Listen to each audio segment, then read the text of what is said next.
এরকম পরিবেশ কি আশপাশে কোন জায়গায় দেখেছো? না, এরকম পরিবেশ আশপাশে নেই। দেখেন লিটন চাচা বলছে যে এরকম পরিবেশ আশপাশে খুব একটা নেই। খুব ভালো লাগছে, এখানে ঠান্ডা হাওয়া আছে, তাই না? হ্যাঁ, ঠান্ডা হাওয়া। আসসালামু আলাইকুম। দেশ ও দেশের বাইরে থেকে আজকে আমার এই ভিডিও যারা দেখছেন তাদেরকে অসংখ্য ধন্যবাদ। আরো ধন্যবাদ যে রেগুলার আপনারা আমার পাশে থাকেন। আজকে আপনাদের ভিডিওতে আমি দেখাতে চলেছি, অনেকে হয়তো চিনতে পারবেন বা অনেকেই চিনতে নাও পারেন, কারণ যারা এই আমার এরিয়ার ভিতরে আছেন তারা হয়তো চিনতে পারবে না, যারা আমার এরিয়ার বাইরে থাকেন তারা হয়তো চিনতে পারবেন না। তাহলে সবাই দেখতে থাকুন আর আমি ভিডিওর মাঝখানে বলে দেবো যে এটা কোন জায়গা। সবাই আমার সাথে থাকবেন, পাশে থাকবেন এবং ভিডিওটি পুরোপুরি কন্টিনিউ করবেন, সে আশা ব্যক্ত রেখে আজকের ভিডিওটি শুরু করছি। সবাই তাহলে ভিডিওটির সাথে থাকবেন। আমি আছি এখন ঝিনাইদহ জেলার শহর থেকে একটু দূরে, পাগলাকানাই যে ইউনিয়ন পরিষদ আছে সেইটার থেকে একটু দূরে, অথবা হতে পারে এই ইউনিয়নের ভিতরেই, কিন্তু আমি সঠিক জানি না। ঢোল সমুদ্র পুকুর নামক যে জায়গাটা, পুকুরের নির্দিষ্ট এরিয়া আমি বলতে পারবো না, কিন্তু আমি বলতে পারি যে এখন যে মাঠ ঘাটে মাছ চাষের জন্য যে পুকুরগুলো খনন করা হয় সেই পুকুরগুলো কিন্তু আলাদা। কিন্তু সেই পুকুরগুলো বাদে যেটা অনেক পুরাতন রাজা বাদশাহ বা যারা জমিদার বা এলাকার প্রভাবশালী ব্যক্তিরা ছিলেন তাদের মাধ্যমে খনন করা হয়, সেই পুকুরগুলোর ভিতরে কিন্তু সবচেয়ে বড় অন্যতম একটা বিশাল বড় পুকুর এটা আমার ধারণা এবং আমার দেখা। কিন্তু এই পুকুরটাই আশপাশ জেলার ভিতর থেকে কিন্তু সবচেয়ে বড়, এবং এই পুকুরটার যে নামকরণ করা আছে সেই নামকরণ অনুসারে সবাই জানে ঢোল সমুদ্র পুকুর। কি জন্য ঢোল সমুদ্র পুকুর হয়েছে সেটা আমি বলতে পারবো না, কিন্তু এই পুকুরটা আমি যেমন আমার জন্মগত দিক হিসাব করলে ছোটবেলা থেকে এই পুকুরের নাম কিন্তু শুনে আসছি। এখন কিন্তু আমি অবশ্যই আর ছোট নেই, বড় হয়ে গেছি। সেই বড় অবস্থাতেও কিন্তু সেই একই নামকরণ শুনে আসছি। সবাই হয়তো দেখতে পারছেন যে দেখেন পুকুরের গাবিগুলা, ওই যেই সাইডটা এখন দেখতে পাচ্ছেন এইটা হচ্ছে পূর্ব দিক। পূর্ব দিকের গাবিতে অনেক গাছ ছিল, সেইগুলো হয়তো কেটে ফেলে নতুন করে গাছ লাগানো হবে। আর এই গাবি বা পাড় যেটা বলে সেটা ওই যে দেখতে পাচ্ছেন ভাটার একটা চিহ্নি, ওইটা কিন্তু উত্তর সাইড। আর এই পাশ থেকে ওই পাশে দেখেন পুকুরের এই পাড়টা শুরু হচ্ছে ঠিক এই জায়গা থেকে, এই যে গাছের গোড়াটা দেখতে পাচ্ছেন এখান থেকে, আর শেষটা হচ্ছে যে ওই পাশের যে গাছগুলো দেখতে পাচ্ছেন ওখানে। আর সাইডে এইটা হচ্ছে পশ্চিম দিক, এই যে এইটা।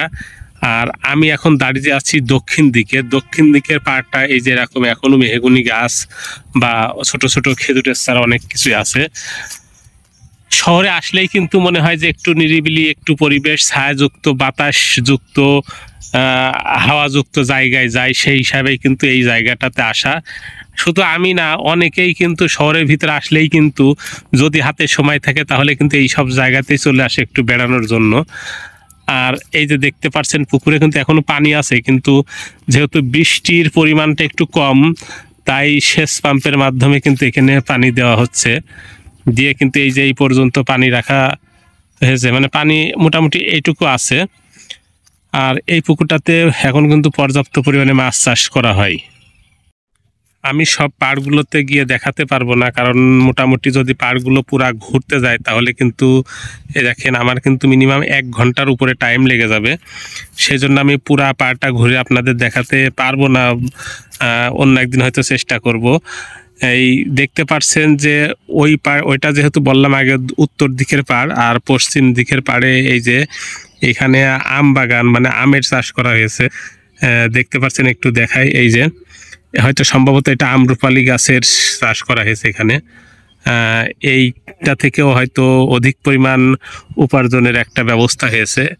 এই পুকুরটা এখন কিভাবে আছে জানি না, হয়তো কোনো মালিকানা বা কারোর কাছেই যারা বা লিসের মাধ্যমে আছে তারা হয়তো আমের চাষগুলো করেছে। আর সাথে কিন্তু পুকুরে মাছের চাষ আসছে ভরপুর, কারণ এর আগেও যখন আসছিলাম তখন কিন্তু নৌকা যোগে ভিতরে গেলে কিন্তু নৌকার যে বৈঠা ছিল সেটাতেও কিন্তু মাছের আঘাতপ্রাপ্ত ছিল, বোঝা যাচ্ছিল। আর এই সাইডটাতে মেহগুনি বাগান, অনেক মনোরম একটা নিরিবিলি একটা পরিবেশ, বাতাস, গরমের তেমন কোনো তাপ নেই এখানে, কারণ সবুজের মাঝে গরমটা একটু কমই থাকে। আর পুকুরে কিন্তু পার্শ্ববর্তী এলাকা যা আছে তারা দেখতে পাচ্ছেন যে দূরে একজন আছে গোসল করছে। আসলে এরকম গোসলের পানি কিন্তু এখন আর খুব একটা দেখা যায় না, খুব কম আছে। এই যে আমরা আসছি, এই যে সাথে লিটন চাচা। চাচা, এখানে বেড়াতে এসে কেমন লাগছে তোমার? ভালো লাগছে। তো এরকম পরিবেশ কি আশপাশে কোন জায়গায় দেখেছো? না, এরকম পরিবেশ আশপাশে নেই। দেখেন লিটন চাচা বলছে যে এরকম পরিবেশ আশপাশে খুব একটা নেই। খুব ভালো লাগছে, এখানে ঠান্ডা হাওয়া আছে, তাই না? হ্যাঁ, ঠান্ডা হাওয়া। এই দেখেন এই পাহাড়টা পুরা হচ্ছে মেহগুনি বাগান। এই মেহগুনি বাগানের থাকার কারণে সবুজ পাতার নিচে কিন্তু সূর্যের তাপটা কম এবং গরমের যে তাপ সেইটা একটু কম আছে। আর পূর্ব দিকে যে পাহাড়টা ওই যে গাছের মাঝখানতে দেখতে পাচ্ছেন, এটা তো অনেক গাছ ছিল, সেইগুলো কেটে ফেলা হয়েছে এবং নতুন করে আম গাছ লাগানো হচ্ছে এইটা। আর আগে কিন্তু পাহাড়টা অনেক উঁচু ছিল যখন ছোটবেলায় আসতাম, কিন্তু এখন আর সে উঁচু নেই। বৃষ্টির পানিতে আস্তে আস্তে ক্ষয়ে যাচ্ছে সবকিছুই মাটি।